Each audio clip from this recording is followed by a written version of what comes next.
Students good evening.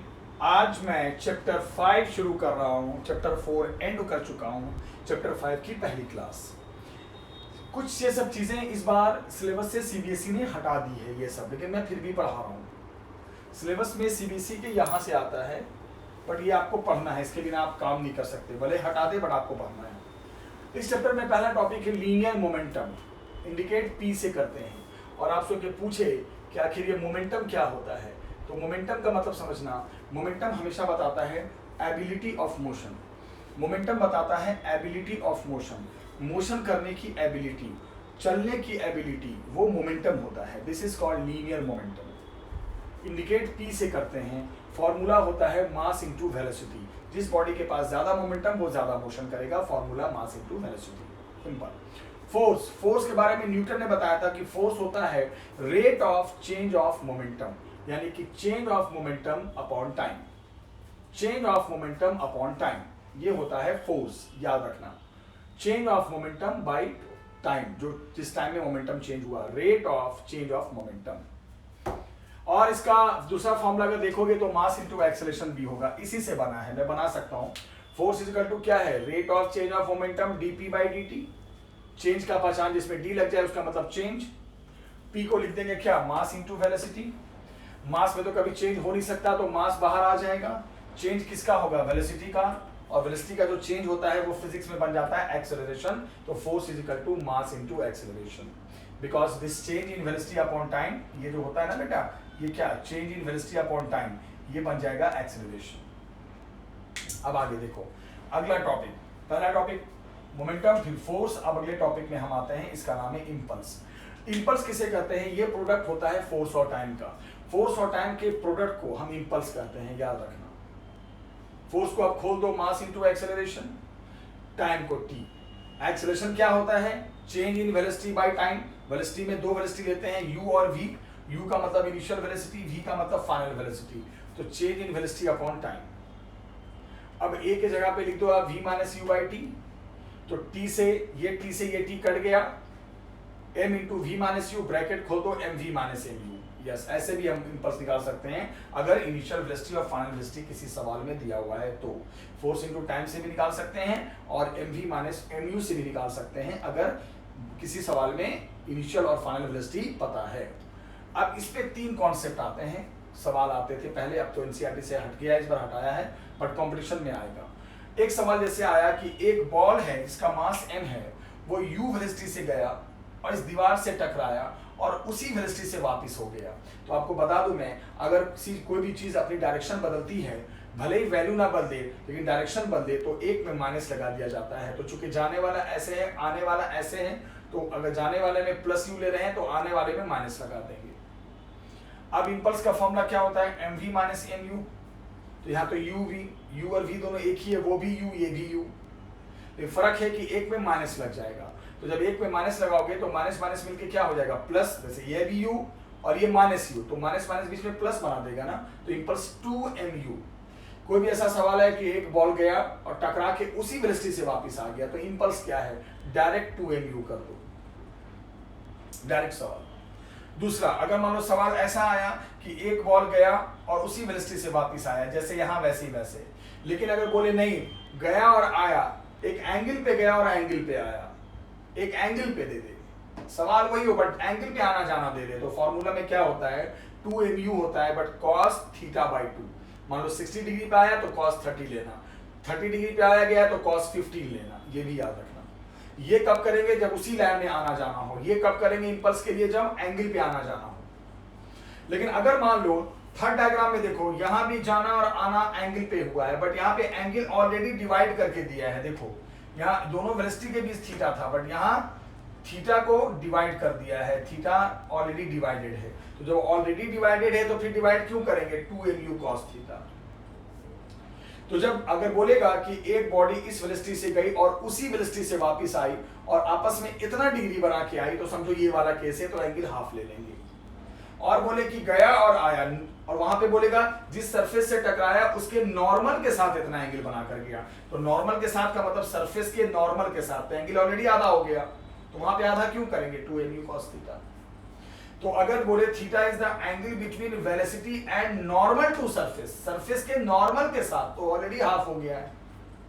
और अब बोले नहीं वेलोसिटी के बीच का एंगल है तो वहां पे हाफ करना पड़ेगा। अब इसमें फिजिक्स में बहुत टाइप के फोर्सेस होते हैं, बट इस चैप्टर में टोटल 7 टाइप के 7 तरह के फोर्सेस पढ़ना है।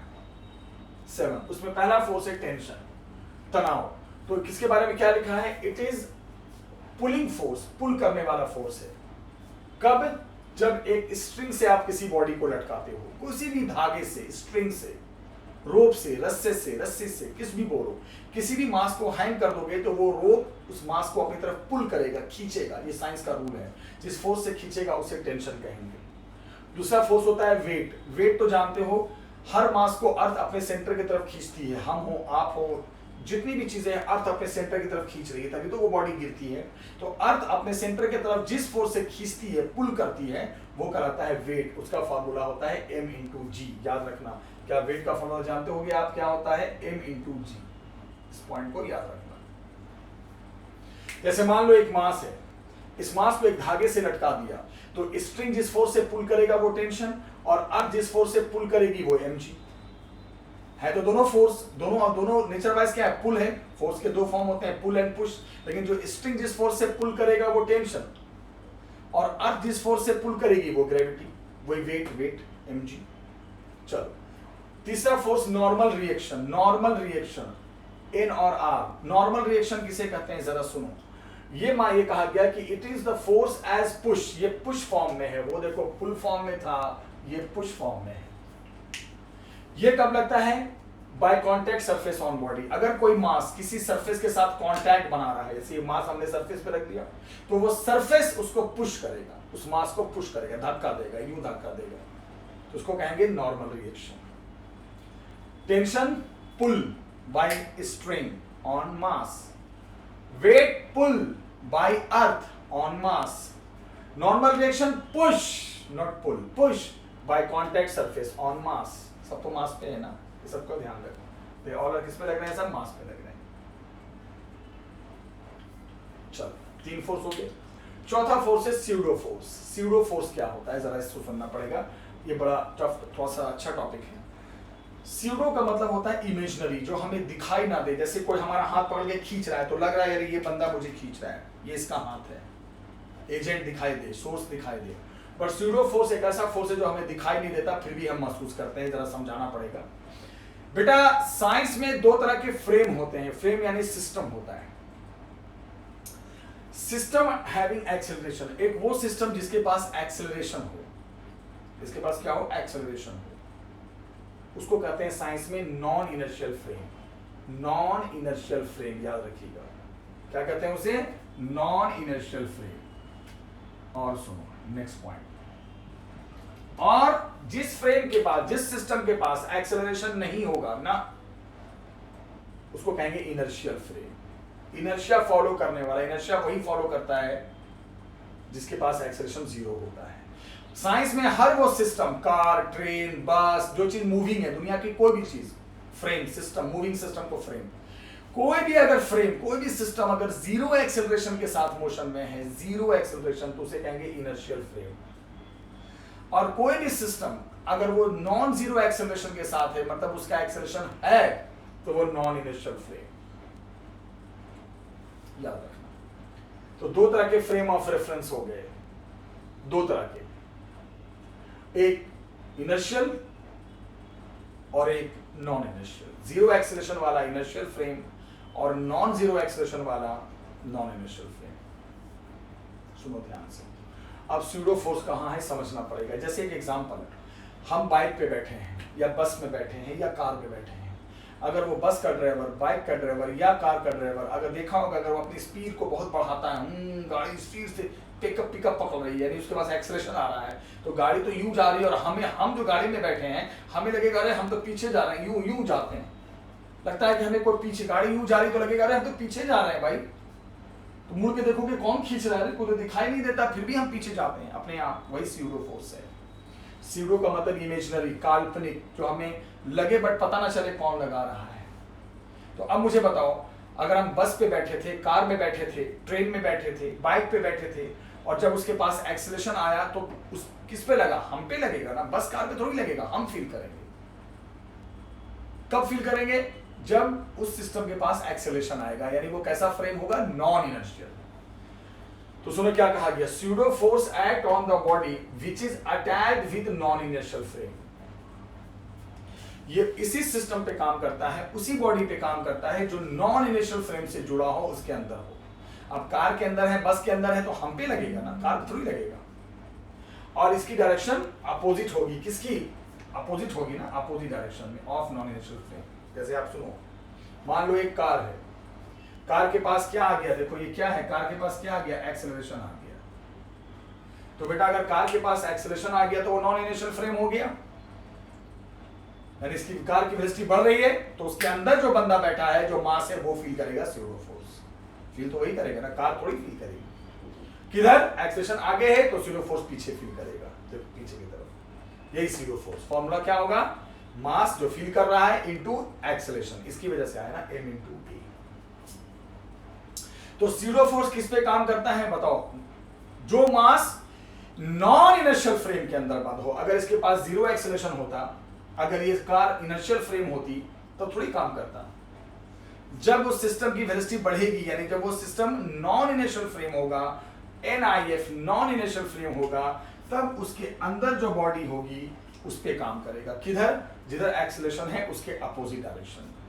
याद रखना formula, mass into acceleration. Mass body का जो फील कर रहा है, कार का थोड़ी लेंगे, जिस पे लग रहा है वो, इनटू एक्सेलरेशन उस सिस्टम का। तो ये फोर्स याद रखना, नॉन इनर्शियल फ्रेम के अंदर होगा तब लगेगा। इनर्शियल फ्रेम के अंदर अगर वो बंद है, कार के पास जीरो एक्सेलरेशन है, कांस्टेंट वेलोसिटी से गाड़ी जा रही है, हम पे कोई जीरो नहीं लगेगा।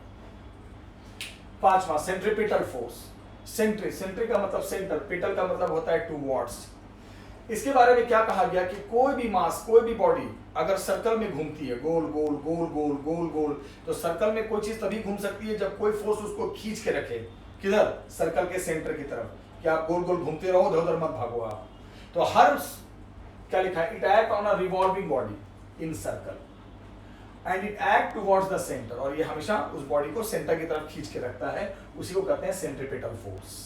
सेंट्री, सेंटर की तरफ, पिटल टुवर्ड्स। फॉर्मूला होता है mv square by r, mass velocity का स्क्वायर इन अपॉन r, रेडियस। ठीक है। छठा फोर्स, स्प्रिंग और इलास्टिक फोर्स। इसके बाद सिर्फ एक फोर्स बचेगा, अगली क्लास में फिनिश कर दूंगा।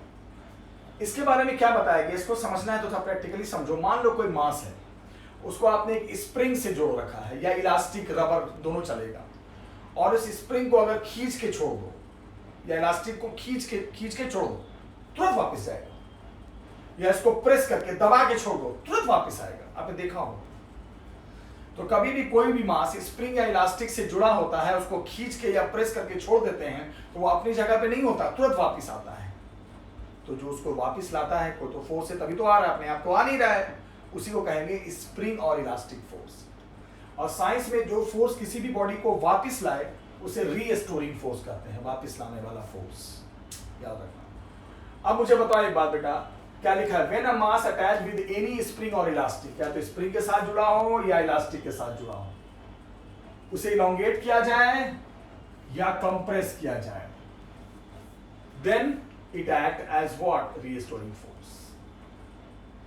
Then as restoring force it act, वापस लाता है। जैसे ये मास है, स्प्रिंग है, आपने इसको यूं यहां इलोंगेट किया, कंप्रेस भी कर सकते थे, लेकिन मैं इलोंगेट करके ले गया, आगे खींच के ले गया, जितना खींचा उसे x मान लिया। x क्या है, इलोंगेशन। तो इसको छोड़ोगे तो वापस आएगा, फट से वापस आएगा, धड़ाक से वापस आएगा। कौन लाएगा इसको वापस, वही तो लाएगा, स्प्रिंग और इलास्टिक फोर्स। किधर, अगर वो राइट साइड इलोंगेट हुआ है तो लेफ्ट साइड वापस आएगा। यानी स्प्रिंग और इलास्टिक फोर्स जो होता है, जो वापस लाता है, वो it act in opposite direction of elongation और कंप्रेशन। ऑब्वियस सी बात है, इधर खींचोगे तो इधर लाएगा, उल्टा डायरेक्शन में। और दूसरी बात ये कि जितना ज्यादा इलोंगेट करके छोड़ोगे या जितना ज्यादा कंप्रेस करके छोड़ोगे, उतनी तेजी में आएगा। जैसे मान लो आप इस मास को एक बार 1 मीटर खींच के छोड़ो, तब भी वापस आएगा। इस मास को एक बार 2 मीटर तक खींच के छोड़ो, तब भी वापस आएगा। लेकिन जब 2 मीटर तक खींच के छोड़ोगे तो वहां से थोड़ा तेज फास्ट आएगा। यानी इस फोर्स के बारे में बताओ सबसे पहले, ये रीस्टोरिंग फोर्स है, वापस लाने वाला। किस मास को जो स्प्रिंग या इलास्टिक से अटैच होता है। दूसरी बात, ये फोर्स जिधर इलोंगेशन या कंप्रेशन होगा उसके अपोजिट डायरेक्शन में होगा। ऑब्वियस सी बात है, जिधर ले जाओगे उसके अपोजिट लाएगा ना वापस। और ये फोर्स जितना ज्यादा इलोंगेशन होगा या जितना ज्यादा कंप्रेशन होगा उसके डायरेक्टली होगा। यानी ये फोर्स एक तो डायरेक्टली होगा, जितना ज्यादा एक्स इलोंगेशन कंप्रेशन उतना ज्यादा, और आगे माइनस लगेगा क्योंकि ये फोर्स और इलोंगेशन और जो भी कंप्रेशन है वो अपोजिट होंगे। जिधर खींचोगे या प्रेस करोगे उसके उल्टे डायरेक्शन में जाएगा।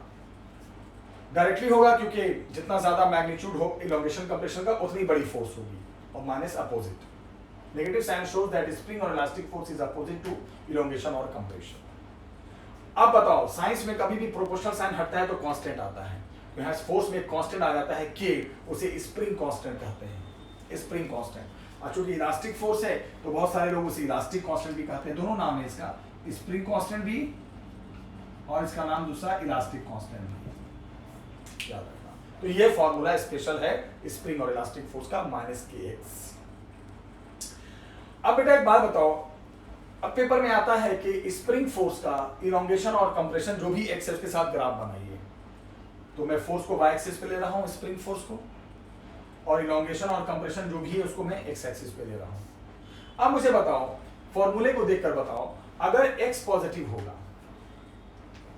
तो फोर्स देखो नेगेटिव में आएगा। ऑब्वियस सी बात है, एक्स पॉजिटिव होगा तो फोर्स देखो नेगेटिव में आएगा क्योंकि आगे माइनस लगा है। तो देखो अगर हम पॉजिटिव साइड रखते हैं एक्स को, तो ये जो फोर्स देखो, फोर्स देख लो जो कि वाई एक्सिस पे लिया है ना, देखो नीचे की तरफ फोर्स है। एक्स पॉजिटिव है तो ये फोर्स जो वाई एक्सिस पे है वो लाइन देखो नीचे की तरफ आएगा।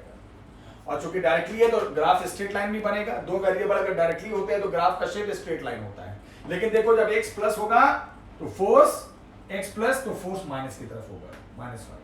और जब एक्स माइनस लेग होगा तो फोर्स देखो प्लस में आ जाएगा, माइनस माइनस मिलके प्लस। यानी कि जब ग्राफ में x elongation compression negative sense में दिखाओगे तो फोर्स प्लस में दिखाना पड़ेगा, वाई एक्सिस ऊपर होगा। और जब एक्स प्लस में होगा तो फोर्स नेगेटिव वाई में जाएगा। अब ये एक्स प्लस माइनस का क्या मतलब है? मान लो एक ही सवाल में बॉडी के पास इलोंगेशन भी आ रहा है फिर कंप्रेशन भी आ रहा है, तो अगर इलोंगेशन को प्लस सेंस में लेंगे तो कंप्रेशन को माइनस सेंस में लेंगे, ये मतलब होता है। लेकिन ग्राफ में एक बात ध्यान रखना, पहली बात की दोनों डायरेक्टली है तो ग्राफ का शेप स्ट्रेट लाइन होगा। लेकिन फोर्स में माइनस साइन आ रहा है तो इसमें क्या पता चला कि x प्लस तो फोर्स माइनस। देखो x अगर प्लस साइड है तो फोर्स माइनस साइड है, फोर्स y एक्सिस पे है ना, देखो नीचे बात है, y नेगेटिव में चला गया फोर्स। और जब x माइनस तो फोर्स प्लस में चला गया, प्लस में, माइनस माइनस प्लस।